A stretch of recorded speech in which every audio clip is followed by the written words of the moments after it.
স্টেশনের কিনারায় একটা ছোট্ট কুটিরে দুজন বন্ধু থাকত, গটিয়া আর মটিয়া। দুজনেই কুলির কাজ করত।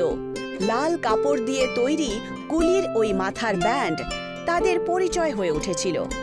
গরম হোক বা শীত, বৃষ্টি হোক বা রোদ্দুর, ওরা সব সময় মজদুরি করত আর একসাথে হাসি খুশি থাকত। মটিয়া খুব দুর্বল, চঞ্চল আর হাসি খুশি ছিল। গটিয়া একটু মোটা ছিল আর একটু শান্ত, কিন্তু মন থেকে অনেক গভীর ছিল।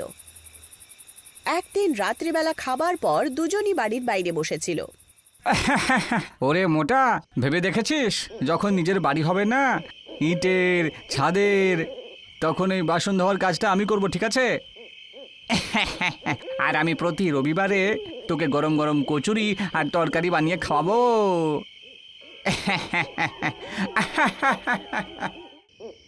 নিজের জীবন থেকে ক্লান্ত হওয়া সত্ত্বেও তাদের দুজনের স্বপ্ন ছোট্ট বটেই, কিন্তু নিজের বাড়ি হোক, যার জন্য দুজন বন্ধুই খুব পরিশ্রম করত আর তার সাথেই টাকা জমা করত। আরে বাহ, দারুণ লাগলো। কিন্তু শেষমেশ আমরা দুজনে মিলে ৮০,০০০ টাকা জড়ো করে ফেললাম, কি বলিস? হ্যাঁ, কি দারুণ ব্যাপার, তাই না? এবার খুব শিগগির একটা বড় সাহেবকে ধরে নিয়ে আমরা আমাদের বাড়ির কাজটা সঙ্গে সঙ্গে শুরু করে দেব। আরে বাহ, তাড়াতাড়ি মটিয়া আর গটিয়ার স্বপ্ন সত্যি হতে চলেছিল। কিন্তু তক্ষুনি হঠাৎ সবকিছু পাল্টায়। মটিয়ার শরীর হঠাৎ করে খারাপ হতে শুরু করে।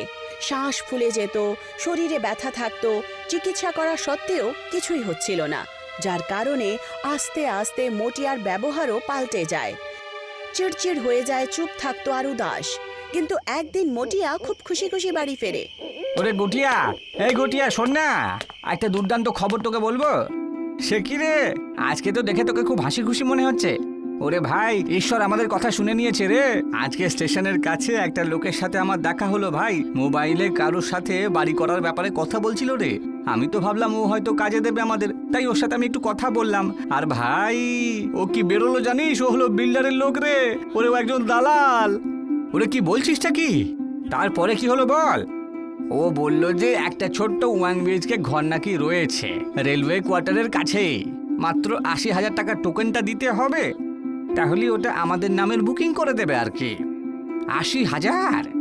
ব্যাপারটা তো বেশ ভালোই লাগছে আমার, কিন্তু ওকে ভরসা করা যাবে তো, মানে লোকটাকে?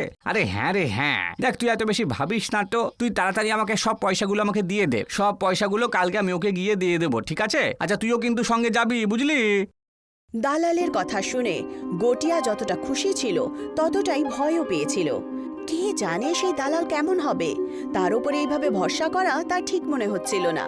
কিন্তু মটিয়াকে খুশি দেখে সে তার নির্ণয় পাল্টে দেয়। অনেক মাস ধরে মটিয়ার যে শরীর খারাপ ছিল, সে আজ আশায় ভরা ছিল। তার চোখে আবার সেই চমক ছিল।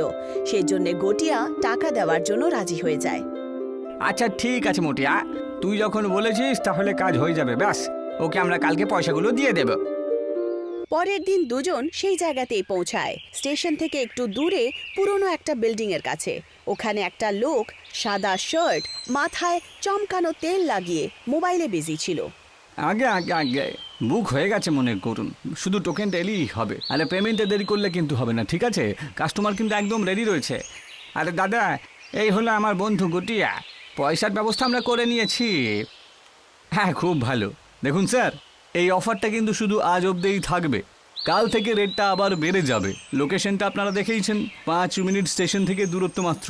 জল, ইলেকট্রিসিটি, কোনো সমস্যা নেই। দালাল গটিয়া আর মটিয়ার সামনে বড় বড় কথা বলছিল, যেন ও কোনো অনেক বড় মানুষ। কিন্তু গটিয়া তার চোখেই দেখছিল তার কিছু গন্ডগোল মনে হয়। আওয়াজে একটু বেশি মিষ্টতা ছিল। ওরে ভাই, কাগজ কোথায় আর রেজিস্ট্রেশনটা কোথায় হবে?